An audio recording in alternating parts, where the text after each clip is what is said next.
Pachacutic se aleja del gobierno y asegura que no apoyará la aprobación de la proforma presupuestaria y otros proyectos del Ejecutivo. Guillermo Lasso cumple sus primeros 100 días en el poder. La vacunación fue prioridad. Ahora busca la reactivación económica. La Fiscalía investiga el origen de $47,000 hallados en la casa del exministro de Salud, Mauro Falconi, cuando se atendía denuncia de abuso sexual. Empezó el año lectivo en la Sierra y Amazonía. 170,000 estudiantes retornaron a las aulas físicamente. 1.500.000 se mantendrán en clases virtuales. Imparable la inseguridad en Guayaquil. 2 hombres que viajaban a bordo de un vehículo de lujo fueron baleados por sicarios en Urdesa, en el norte de la ciudad. Las noticias en Televistazo con Juan Carlos Aisprúa.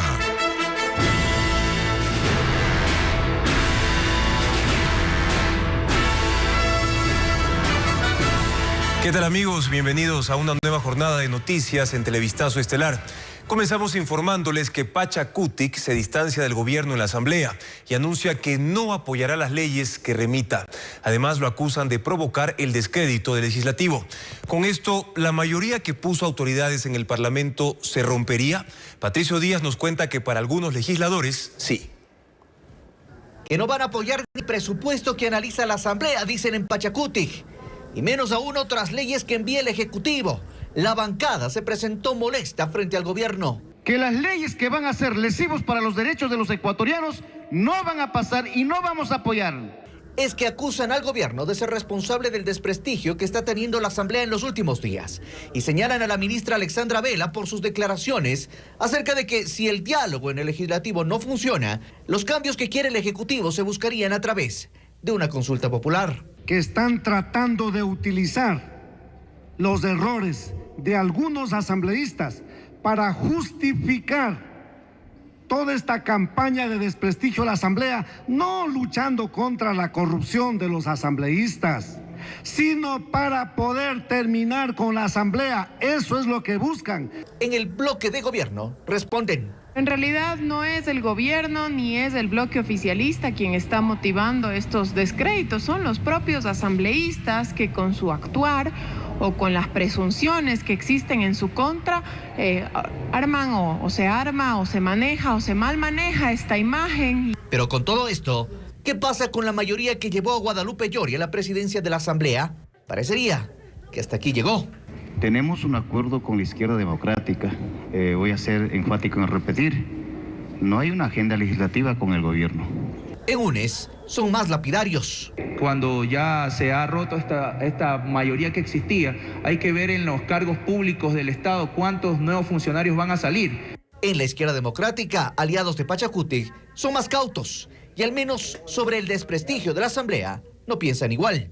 Yo no creo que sea el gobierno, yo creo que es en otras manos interesadas en disminuir la calidad de la Asamblea Nacional para que no sean juzgados por la Asamblea. Y si la mayoría sobrevive o definitivamente sucumbió, se confirmará en cuanto el gobierno envíe las leyes tributaria y laboral. Una vez que el presidente Guillermo Lasso culmine con el plan de vacunar a 9 millones de personas en sus primeros 100 días de gobierno, el panorama parece complejo, dicen 2 analistas. Consideran que desde lo político el gobierno no ha tenido mayores avances, tomando en cuenta que la bancada oficialista en la Asamblea no representa la suficiente cantidad de votos para aprobar las reformas que espera enviar el Ejecutivo en las próximas semanas. Aquí un análisis. Que ahora viene lo más fuerte, dicen los analistas. El presidente Guillermo Lasso proclamó como alcanzada la meta de vacunar a 9 millones de personas. Durante los 100 días que han transcurrido desde que fue posesionado como jefe de Estado, más del 50% de la población ya cuenta con las dosis completas. Sin embargo, el analista político Santiago Basabe considera que por priorizar su plan de inmunización, Lasso no ha construido mayores acuerdos políticos por el momento. El gobierno nacional es un gobierno de minorías, es un gobierno débil. En la Asamblea tiene una bancada débil y yo creo que el presidente debe ser prudente, moderado, dimensionar los alcances de su gobierno y proponer reformas en la medida de lo que le resulta posible. La situación económica es un factor clave para la popularidad de un presidente. Por ello, Basabe explica que ahora la mirada del país se centrará en las medidas que se tomarán para ejecutar la anunciada reactivación económica que esperan miles de ecuatorianos desempleados. Y ahora viene la parte más difícil, que es intentar conseguir los acuerdos con la Asamblea Nacional. Eso va a ser muy complicado. Yo veo que va a ser bien difícil en realidad que el presidente pueda aprobar su agenda de reformas económicas, sobre todo vía legislatura. Wilson Araque, analista económico y vicerrector de la Universidad Andina, cree que la reforma económica que el gobierno tiene previsto enviar a la Asamblea en los próximos días será clave para mantener o reducir el índice de aceptación de Lazo. No aumentar los impuestos, porque yo creo que en el momento en el que está el país, en esta difícil situación económica de todos los ecuatorianos, el incrementar impuestos sería contraproducente, porque eso generaría una mayor, sería como generar un elemento adicional para volver la economía más lenta. Ambos analistas concluyen en que pese a la pandemia, la delicada situación económica del país es la principal preocupación de los ecuatorianos. Mediante decreto ejecutivo, el presidente Guillermo Lasso dispuso la venta inmediata del avión presidencial Legacy 600, adquirido en el gobierno de Rafael Correa. Mientras dure este proceso, se limitará su uso únicamente en situaciones excepcionales. Paul Romero con el informe. Este avión jet ejecutivo de la Fuerza Aérea Ecuatoriana será vendido por decisión del presidente Guillermo Lasso. 100 días después de asumir el cargo, mediante decreto ejecutivo, dispuso el inicio inmediato del proceso de venta del avión presidencial Legacy. Además, restringió su uso únicamente a situaciones excepcionales, que serán calificadas por la Secretaría de la Administración Pública. Este jet fue adquirido a la empresa Embraer de Brasil en 2008, durante el gobierno del expresidente Rafael Correa por $27 millones. Él lo estrenó y utilizó durante 9 años. No le fue suficiente y compró un segundo avión presidencial, el Falcon, por $48 millones. El actual mandatario dispuso la venta directa de Legacy porque su costo de mantenimiento y operación resulta inconveniente para el país, según el decreto ejecutivo. Para dar cumplimiento a la disposición presidencial, el Ministerio de Defensa conformará una comisión técnica y jurídica para ofertar el avión en el mercado. Este avión está considerado dentro de los aviones que pertenecen a la aviación ejecutiva. En las actuales circunstancias no hay ningún avión de venta y son muy pocos los que están vendiendo. Consecuentemente, desde el punto de vista de oportunidad de mercado, considero que es una decisión acertada y adecuadamente oportuna. Sin embargo, no dio un valor estimado, pues dijo que eso dependerá de los informes técnicos. Que se evite la intermediación y que al señor presidente se le diga cómo debería venderse el avión bajo las reglas del mercado de los aviones ejecutivos, como debe ser. Y eso va a permitir y va a facilitar que ese activo se lo pueda vender en el precio justo. Es la segunda ocasión que un mandatario intentará vender el avión presidencial. En 2017 lo anunció Lenín Moreno, pero no pasó de la declaración pública. Poner a la venta uno de los 2 aviones que usa la presidencia para el desplazamiento de las máximas autoridades. Desde hoy queda un avión disponible, el Falcon, para los viajes de fiscalización de la Asamblea, que hay un proceso por peculado abierto en Fiscalía para investigar el origen de $46.500 encontrados en el departamento del exministro de Salud, Mauro Falconi. Patricio Díaz nos cuenta que esto fue parte de su comparecencia en el juicio político contra el defensor del pueblo. Los miembros de la comisión esperaban a la fiscal general del Estado, en especial para que entregue más detalles sobre los $47.000 encontrados en el departamento del exministro de Salud, Mauro Falconi. Lo primero que dijo es que eran en realidad $46.500. Fueron encontrados en el dormitorio máster y en el contiguo en una caja fuerte. E informó que es un caso en investigación, un delito contra la administración pública. El delito es por peculado y que tiene relación con un contrato por pruebas rápidas del ARCSA. En esa investigación figura como evidencia este dinero. Mauro Falconi, además de ser exministro de Salud, fue director de ARCSA, la Agencia de Regulación y Control Sanitario. Aunque el martes se habló de que alguien cercano a las personas vinculadas intentó sacar ese dinero del departamento, la fiscal no dio más detalles. Y que además en su momento fue pretendido reclamar por una tercera persona. Sobre el defensor del pueblo insistió en que no existe persecución política, como aseguró el funcionario. Menos aún, por el informe de las protestas de octubre de 2019. Aquí son 2 personas, 2 amigos y una víctima. Nada más. Nada tiene que ver con caso Octubre. Y le pidieron confirmar si el defensor usó bienes o recursos públicos, que es uno de los incumplimientos por el que se lo juzga políticamente. Es público y notorio las actuaciones que ha realizado el ciudadano. Este miércoles no estuvo el defensor del pueblo. Sus abogados señalaron que no se lo permitieron. Hicieron unas preguntas a la fiscal que el presidente de la comisión no se las permitió, pues consideró que no tenían que ver con los hechos por los que se le juzga políticamente. Este miércoles se instaló la audiencia preparatoria de juicio en contra de 9 militares. Son acusados de asesinato de 3 personas durante la denominada Operación Rescate, ejecutada en el año 2010 para sacar al entonces presidente Rafael Correa del hospital de la policía en Quito. La defensa de los investigados alegó la nulidad del proceso. Paul Romero con este tema. ¡Justicia! ¡Justicia! Los familiares de los militares procesados protestaron en el Complejo Judicial Norte de Quito. Acudieron a la audiencia preparatoria de juicio por la muerte del policía Froilán Jiménez y los soldados Darwin Panchi y Jacinto Cortés durante la revuelta policial del 30 de septiembre de 2010. La Fiscalía procesó a 9 militares del Ejército, 5 oficiales en servicio pasivo y 4 activos por el delito de asesinato durante la denominada Operación Rescate para sacar al entonces presidente Rafael Correa del hospital de la policía en Quito.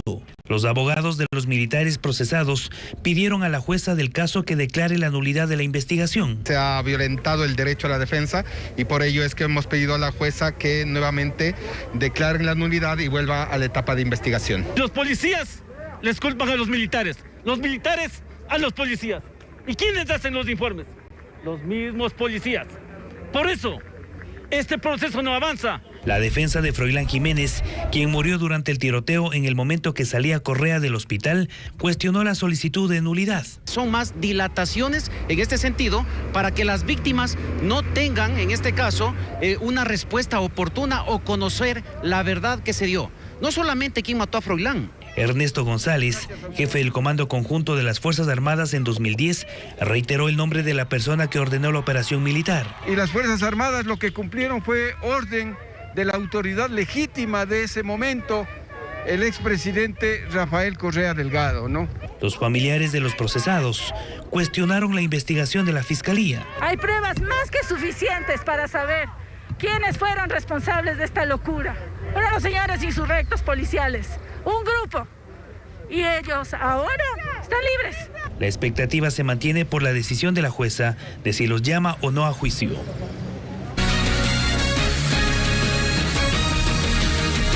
Seguimos con más noticias para ustedes. Las autoridades del gobierno inauguraron esta mañana el año lectivo en el régimen Sierra Amazonía con algunos estudiantes que acudirán de forma presencial.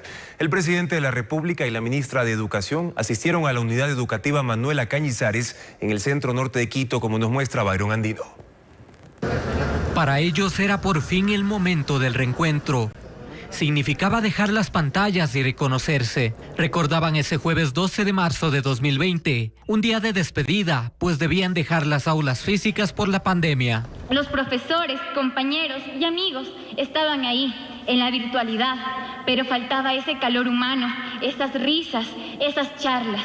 El presidente Guillermo Lasso inauguró este ciclo de estudios en la Sierra y Amazonía. Atribuye a la vacunación que la presencialidad sea posible en los colegios. Con alegría porque vuelven a ver a sus compañeros y con la seguridad de que sus profesores están vacunados y muy seguramente la mayoría de ustedes también.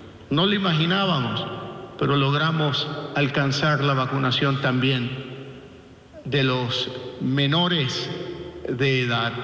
Entraron a las aulas. Las autoridades y docentes le recordaron los cuidados: distanciamiento banca a banca, ventilación y desinfectarse frecuentemente. Pero aún faltan muchos por volver. De 1.700.000 alumnos, esta vez solo retornaron a la presencialidad 173.000. Mientras tanto, ¿qué pasa con las otras instituciones y con quienes no tienen internet o un dispositivo? Estamos ya interviniendo en las instituciones educativas para lograr que la gran mayoría puedan tener tener las condiciones necesarias para aprobar el retorno progresivo a la presencialidad, dando prioridad precisamente a los lugares y zonas de difícil acceso que no tienen buena conectividad. Por ello, los estudiantes también son firmes ante la dura situación. Desde políticas públicas claras hasta el entusiasmo y responsabilidad por estar en este aula de clases para que este derecho a la educación se ejerza con plenitud.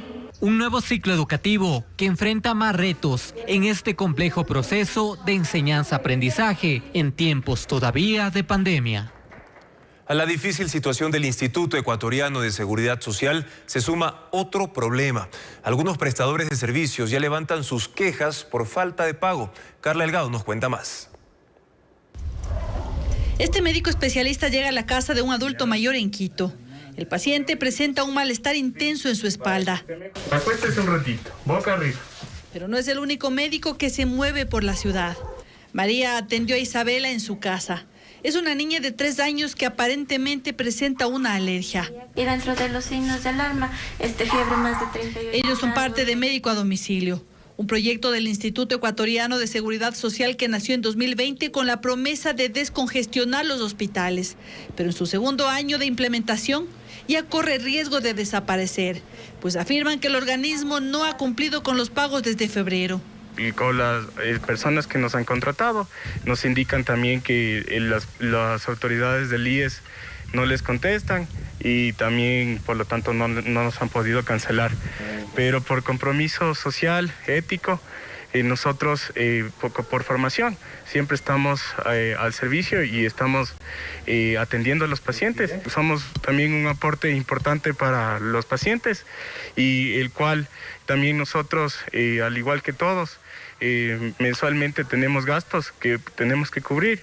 Explican que prestan sus servicios a través de una empresa externa. Este plan atiende en Quito a un promedio de 2.500 pacientes al mes. Un trabajo sacrificado, al que la falta de remuneración le hace insostenible. La subsistencia en cuanto a lo económico, ya que es difícil movilizarse si es que no podemos, o si es que no nos cancelan también, porque no nos brindan un vehículo con el que nos podamos movilizar. Señalan que el monto adeudado sobrepasaría los $230.000 y que hasta el momento ninguna autoridad les ha dado una respuesta. Gestionamos una entrevista con el IES, pero nos contestaron que están revisando la información. El programa inicialmente se creó en Quito y Guayaquil con la posibilidad de extenderse por otras ciudades. Sin embargo, esta situación por falta de pago hace que su permanencia sea un interrogante. El gobierno pedirá la eliminación de la tabla de consumo de drogas vigente desde el año 2013. El anuncio ya genera diversas reacciones. Veamos. Fue durante una entrevista radial en donde la ministra de Gobierno, Alexandra Vela, anunció que en los próximos 15 días enviarán una propuesta al legislativo para la eliminación de la tabla de consumo de drogas. Allí dio las razones. Cuando hay un fenómeno de narcotráfico y eres constantemente durante muchísimo tiempo un país de tránsito, empieza la droga a quedarse dentro de la sociedad ecuatoriana. Y como consecuencia de eso incrementa el consumo e incrementa el microtráfico, porque el microtráfico es un fenómeno vinculado al consumo interno. La tabla vigente en nuestro país desde junio de 2013 permite establecer límites máximos de consumo. Sin embargo, para muchos, lejos de ser una solución, ha profundizado el problema de adicciones. Según el informe sobre consumos de drogas de América Latina y el Caribe, Chile, Colombia y en tercer puesto Ecuador son los países donde se reporta un mayor consumo de cocaína en estudiantes secundarios y en el sexto de consumo de inhalables. Julieta Sagnay, especialista en tratamiento de adicciones y consumo, cree que la decisión gubernamental es acertada, pues la tabla solo habría servido para encarcelar a los enfermos y no a dar soluciones a los problemas de fondo. A mis pacientes a quienes encarcelaron, mis pacientes que tenían más del 0.1 gramo, los pacientes adictos a la H tienen que tener 3 gramos, porque como el Estado no le responde, como los hospitales no los desintoxican, necesitan consumir cada 2 horas, y eso desconocen los jueces. Desde el Consejo de Protección de Derechos de Quito coinciden con que se ha trasladado el problema solo al campo penal, dejando de lado que las adicciones son un problema de salud pública. Quienes están consumiendo alguna droga, marihuana, heroína, pasta base, cocaína, son los adolescentes de 12 a 17 años más los jóvenes. El consumo peligroso, el consumo problemático más bien, es un problema de salud pública y así debe ser visto, no debe ser criminalizado. Sin embargo, sostiene que no debe existir arbitrariedad del gobierno para esta eliminación, sino que se debería considerar una consulta popular. Las autoridades de la Corporación Nacional de Electricidad, CNEL, anunciaron que desde la segunda semana de septiembre se retomarán los cortes del servicio eléctrico por falta de pago. La medida iba a ejecutarse desde hoy, pero se extendió el plazo para que los usuarios puedan realizar convenios de pago, como nos informa Bessie Granja. En Guayaquil se han realizado más de 3.600 convenios de pago por deudas atrasadas de consumo de energía eléctrica. La aceptación que tuvo esta posibilidad para que los consumidores se pongan al día motivó a las autoridades de la Corporación Nacional de Electricidad, CNEL, para extender el plazo de los cortes de luz por falta de pago. Pese a que ya debemos cortar, he tomado una política de accionar temporalmente, no cortar hasta el 15 de este mes. O sea que todavía nuestros ciudadanos, nuestros clientes tienen la oportunidad de honrar, diríamos así, la obligación si tienen acumulado deudas para que puedan regularizar. Según las autoridades a escala nacional, se han receptado 7.200 convenios por un valor aproximado de $3 millones. Hasta las instalaciones de la unidad de negocios de CNEL en Guayaquil llegaron algunos usuarios que se acogieron a esta forma de pago. Ellos esperan que se respeten estos acuerdos. El convenio es por $600, 10% 60. Ojalá sea verdad. Esperemos que sea así. Quiero que me revisen porque cada vez y cuando no voy a estar pagando tanto. Los convenios de pago son de hasta 36 meses. Personas de la tercera edad y con discapacidad podrán pagar una cuota inicial del 5% de la deuda total para celebrar este contrato. Gracias por continuar en sintonía de Televistazo. A esta hora más noticias para ustedes. Decenas de personas acuden hasta la Embajada de México en Quito para cumplir con las entrevistas consulares y así obtener la documentación necesaria que les permite entrar a ese país. Otros acuden por información para agendar una cita en octubre, pues la plataforma web que debía entrar en funcionamiento este miércoles registró fallas técnicas, como nos cuenta María Mercedes Granda. Son personas que quieren viajar a México y esperan en la embajada recibir la autorización de ingreso. Estar a contrarreloj viendo cuáles son los requisitos y estar a la espera si me lo dan o no me lo dan para cancelar el vuelo o no.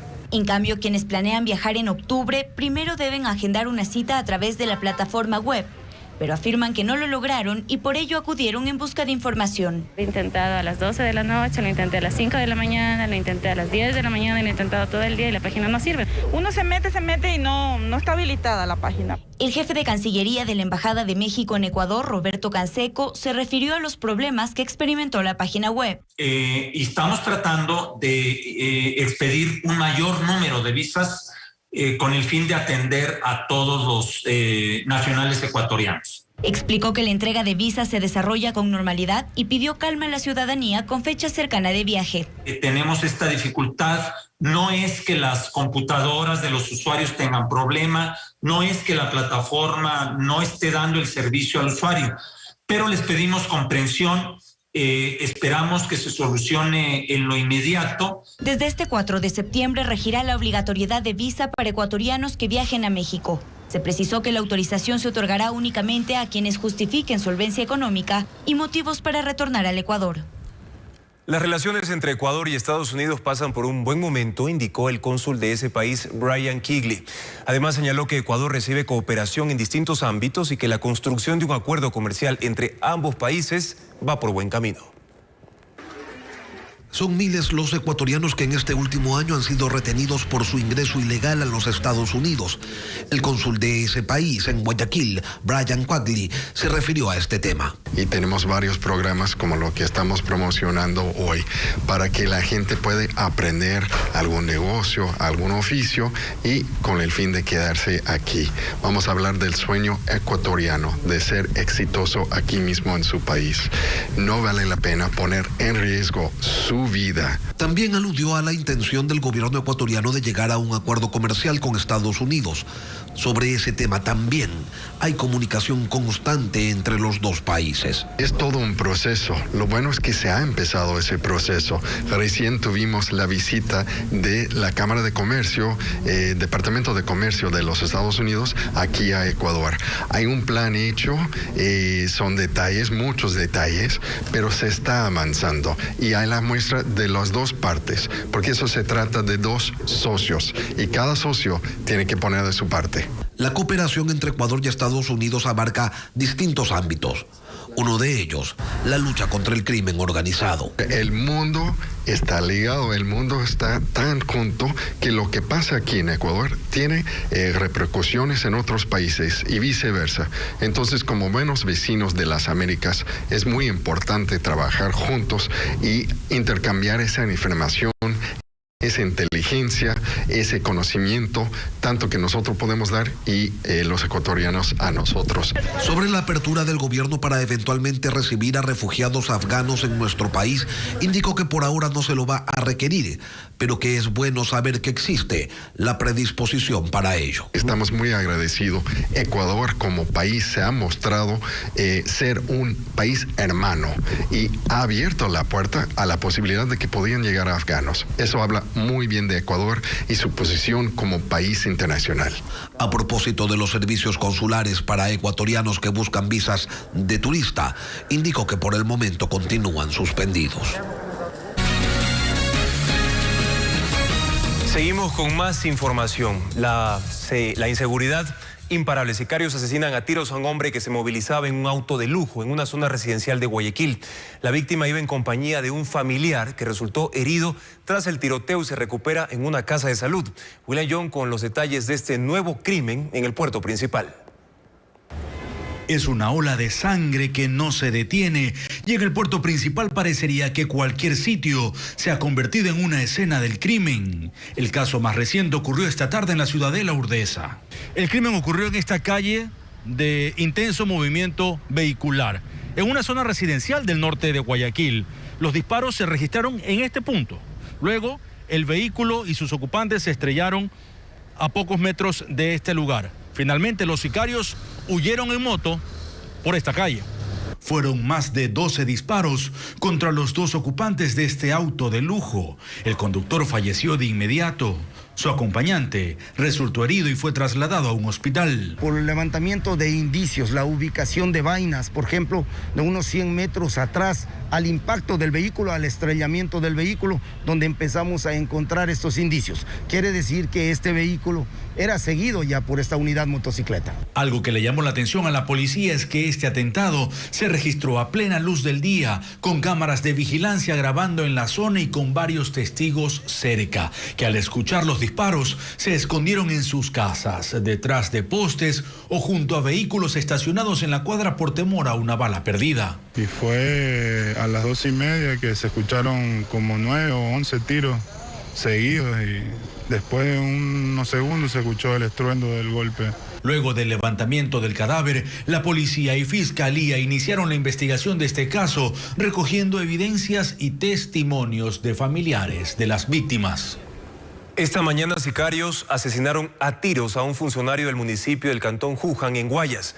Pero no fue el único crimen, porque cerca de esa localidad, en Yaguachi, también mataron a una mujer con 11 disparos. Intentaron asesinar a su hija de 26 años. Diego Cuenca viajó al sitio y nos describe cómo ocurrieron estos crímenes. Asesinos le propinaron 11 tiros a una mujer de 60 años, pero cerca de la escena del crimen también intentaron matar a su hija de 26. Ambas estaban acompañadas de 2 niños. Ocurrió en la madrugada del miércoles a 50 metros de una unidad policial en Yaguachi, Guayas. Ya en la mañana, sus habitantes estaban atemorizados por la balacera en plenas festividades del cantón. 2 sujetos a bordo de una moto quienes empiezan a disparar en contra de la humanidad. A los sicarios no les bastó matar a la mujer en ese lugar, pues también fueron detrás de su hija, que corrió 100 metros para buscar refugio en esa vivienda. Aquí los criminales le dispararon delante de una familia que dormía. Claro, pues allá le dispararon, pues allá donde está. La joven recibió 3 disparos y se recupera en un hospital. Ha sido identificada como Evelyn, quien registra antecedentes penales. Por eso la policía sospecha que los delincuentes mataron a su madre por equivocación. La herida tendría 3 antecedentes penales por tentativa de asesinato, de tráfico ilícito de drogas y una por robo. Presumimos que se trate de una rencilla por tráfico ilícito de drogas. A la par, En el cantón Juján, un hombre de 38 años que iba a bordo de una moto fue asesinado a tiros en el recinto Loma Pelada, en Guayas.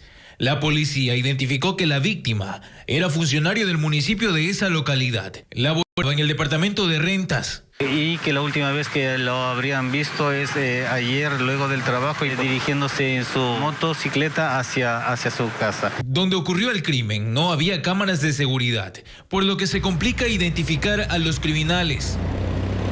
Los robos y asaltos no dan tregua en el sector de Tumbaco, en Quito.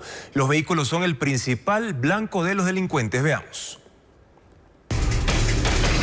Son las 5:50 de la madrugada en el sector de Tumbaco. Dos sujetos ingresan a una vivienda para llevarse una camioneta. Tuvieron tanto tiempo para cometer el atraco que sacaron el vehículo empujándolo para que sus dueños no se dieran cuenta. Aníbal vive en la zona y dice que la inseguridad va creciendo con el tiempo y la reactivación. Asaltan siempre a los que hacen ejercicio o alguien que está por ahí que le ven que tiene algún objeto de valor. Pero este hecho no es aislado. El mismo día, horas más tarde, 3 sujetos ingresaron a las instalaciones de un gimnasio y sometieron a trabajadores y clientes. Se llevaron lo que más pudieron. Fue un evento terrorífico. Fueron personas armadas. Todas las personas que entraron fueron armadas. No eran primerizos en el asunto. No se notaba nerviosismo entre los ladrones para apuntar un arma. Los delincuentes también se llevaron 3 vehículos de alta gama. Francisco es propietario del negocio e intentó seguir a los sujetos, pero no contó con apoyo. Tiempo estuve yo en contacto con el ECO 911. No tuvimos respuesta, no le cerraron el paso, no le siguieron los rastros. Que bueno, eso causa indignación, realmente. Las denuncias ya fueron puestas en la fiscalía y los afectados aún siguen buscando sus vehículos. Más de 1.200 investigaciones por delitos cibernéticos se registran en el país. Así lo confirmó la policía, que advierte sobre el incremento de estos hechos, más aún cuando la virtualidad ya es parte del día a día debido a la crisis sanitaria por la pandemia. El reporte con Bessie Granja. Durante 19 días, este adolescente de 16 años permaneció desaparecido. Según la policía, huyó de su casa luego de contactarse a través de redes sociales con una joven que vive en Colombia. La verdad es que han salido a hacer unas compras y de ahí no supo más, no regresó a la casa. El adolescente se habría estado ya hace unos meses contactando mediante redes sociales, mediante Facebook, con una adolescente de nacionalidad colombiana, la cual le habría hecho la invitación para que avance hasta el domicilio allá en Colombia. Para llegar a ese país se trasladó en bus hasta el puente internacional de Rumichaca, en Tulcán. Debido al cierre de este paso fronterizo, utilizó caminos irregulares para ingresar al vecino país. Lo cual conlleva una serie de riesgos e inseguridad que pueden sufrir algún accidente, algún atentado las personas que pueden trasladarse por los pasos ilegales. Estar atentos a la exposición de los menores de edad a las redes sociales es una de las recomendaciones que realizan expertos y autoridades ante el incremento de los ciberdelitos en el país. Según cifras oficiales, en 2021 se abrieron 1.265 investigaciones por delitos informáticos en el Ecuador, una cifra superior a la del año anterior, cuando se contabilizaron 682, es decir, un incremento de 583 casos. Y es así que estos piratas cibernéticos aprovechan de toda la información que nosotros estamos posteando, que nosotros estamos publicando en las redes sociales. La autoridad también hace observaciones para los padres de familia. Tengan una confianza y una conversación directa con sus hijos para que sepan a qué redes están accediendo, para que sepan cuáles son las amistades que están aceptando en estas redes sociales. Otros consejos son: no publicar información personal sensible en redes sociales como cédulas de identidad, no compartir con otros nuestras claves de seguridad, no confiar en correos electrónicos desconocidos y supervisar a un menor de edad cuando se conecta a Internet. De esta forma evitaremos ser víctimas de los delincuentes en la red. El estudio virtual ha sido una dificultad para algunos estudiantes, sobre todo en las zonas alejadas de las ciudades. Por tal motivo, algunos padres han optado por que sus hijos retornen de forma presencial a clases, mientras otros, por el miedo a contagiarse, decidieron mantener las clases en casa pese a las limitaciones. Andrea Báez con las historias. Con este hermoso paisaje, Denise revisa sus cuadernos y conversa con su maestra a través de un dispositivo celular. Equipo que tuvo que compartir con sus dos hermanos, que cursan el colegio y el tercero de básica. Pues en su vivienda, ubicada en la zona rural de Rumipamba, Cantón Rumiñahui, no cuentan con un computador. Uno tiene 14, él está en el colegio, el otro tiene 8 y ella tiene 6. ¿Y cómo hizo este año de pandemia para darles clases? Mediante el Zoom, que por WhatsApp. A veces los de segundo y tercero recibían juntos, a veces era un diferente horario. A pesar de esto, Anaí, su madre, nos cuenta que este nuevo año lectivo seguirán recibiendo clases desde casa. Porque el virus sigue ahí y ellos, aunque los adultos estén vacunados, los niños no están vacunados, ellos están desprotegidos prácticamente, entonces sí tengo mucho miedo de mandarles. Junto a esta vivienda está Alexandra. Tiene 3 hijos, todos en edad preescolar.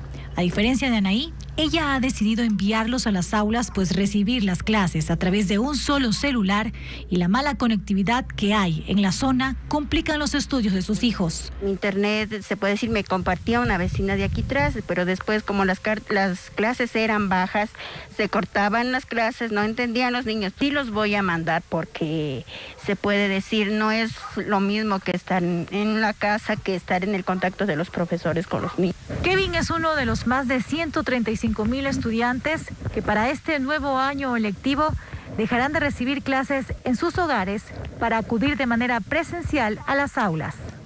Mercedes Loachamín, docente en la zona rural, nos cuenta que los problemas de conectividad aquí son recurrentes. Ante eso, nosotros vamos a seguir trabajando tanto en la presencialidad como virtualmente y en las visitas domiciliarias como lo hemos estado haciendo hasta la actualidad. Aunque el regreso a clases de forma presencial es opcional, para muchos padres es la única opción para que sus hijos puedan seguir sus estudios. En otros temas, pacientes con enfermedades catastróficas organizaron un plantón para exigir sus medicinas. María Mercedes Granda nos informa. Hasta los exteriores de la plataforma sur en Quito, donde están ubicadas las oficinas del Ministerio de Salud, llegaron decenas de pacientes con hemofilia para exigir medicinas para su tratamiento. Una preocupación total, pues con nosotros no tenemos los medios suficientes para estos medicamentos, son sumamente caros. Estamos diciendo que lo hagan el favor de comprarlo, con eso ellos pueden tener una calidad de vida mejor. En los hospitales del país les dicen que hay escasez de los fármacos y no conocen cuándo tendrán una solución. En el Delfina Torres de Esmeraldas, en el Hospital Abel Gilbert Pontón de Guayaquil, en los IES de la Checán de aquí de Quito, el Teodoro Maldonado de Guayaquil, el de Cuenca. En el Hospital Eugenio Espejo de Quito le indicaron que ya no le entregarán las pastillas que requiere para su tratamiento contra el cáncer de mama. Ahora deberá comprarlas por su cuenta. El costo de la receta diariamente es de $7, lo que representa al mes $220. Pero sus ingresos no superan los 300. Que me puede regresar el tumor si yo dejo de tomar. Entonces mi situación es, yo trabajo aquí en Zona Azul, yo gano 20 centavos por carro, nosotros no tenemos seguro, mija. La ministra de Salud, Jimena Garzón, se pronunció al respecto. Nosotros lanzamos una emergencia para la adquisición de 123 medicamentos, de los cuales estamos adquiriendo al momento 83. La diferencia, es decir, 40 medicamentos, solamente tuvimos ofertas de 1 o 2 proveedores. Por lo tanto, nosotros volvimos a lanzar estos 40 medicamentos para que tengamos más ofertas. Mientras tanto, decenas de pacientes continúan a la espera de sus medicinas que les permiten tener una mejor calidad de vida. Los bienes patrimoniales de la Reserva Nacional serán trasladados a un nuevo edificio en Quito. Según el Ministerio de Cultura, la decisión obedece a daños estructurales en el inmueble donde se encuentran actualmente. Son las últimas piezas que faltan por empacar de 70,000 artículos entre arqueológicos, coloniales y modernos que forman parte de la Colección Nacional de Obras Patrimoniales y que serán trasladados a un nuevo inmueble. El actual, ubicado en el sector de La Mariscal, en el norte de Quito, presenta problemas. Debes recibir reforzamiento estructural para cumplir con las actuales normativas de la construcción en el país. Cerca del 70% ya está empacado, pero aún resta la parte más delicada, las piezas arqueológicas. Los encargados ponen especial cuidado. El trabajo es sumamente técnico. ¿Por qué? Porque fueron trabajados hace miles de años atrás y no hay persona que lo pueda repetir. No es la primera vez que estas piezas se movilizarán. Llegaron al edificio Aranjuez en 1990. Esta es la reserva de la Colección Nacional de Obras Patrimoniales. Tiene un avalúo económico estimado de 60 millones aproximadamente, aunque su valor cultural es incalculable. El nuevo predio está ubicado frente a la Cancillería en el norte de Quito. La decisión sería temporal, pues aún analizan la construcción de una sede nacional para ese patrimonio. Hay que buscar una solución definitiva para el tema tanto del Museo Nacional como de sus reservas. Pero hay voces que indican que la elección no fue adecuada. O sea, ¿para qué voy a debilitar una institución que se ha fortalecido en los últimos años con muchísimo sacrificio y con recursos de todos los ecuatorianos? Correría en riesgo los bienes porque no tiene la capacidad técnica ni el espacio suficiente para albergar todos los bienes culturales y patrimoniales que se encuentran en el edificio Aranjuez. Desde el Ministerio de Cultura defienden la decisión. Es súper complejo en el ámbito cultural que des gusto a todos los expertos y especialistas. El traslado de la reserva se ejecutará antes de fin de año, cuando se realicen varias modificaciones de seguridad a la nueva infraestructura con una inversión de cerca de $300.000. Y para terminar les presentamos una tierna historia. Se trata de una osa que interrumpió el tráfico en Connecticut, Estados Unidos, para que sus 4 cachorros cruzaran la calle. El enorme animal comenzó a pasar uno por uno a sus hijos, dejándolos en el otro extremo de la vía. Pero esta labor se le dificultó al momento de volver por los otros, ya que los pequeños, en vez de quedarse quietos, se metían de nuevo en la carretera siguiendo a su madre. Finalmente la osa y sus bebés siguieron su camino hacia el bosque después de cautivar a los conductores con esta muestra de amor de madre. Gracias por su sintonía, quédese con nosotros porque ya comienza la entrevista en vivo y en directo de Alfonso Espinosa de los Monteros al presidente Guillermo Lasso desde el Palacio de Carondelet sobre sus primeros 100 días de gobierno. Buenas noches.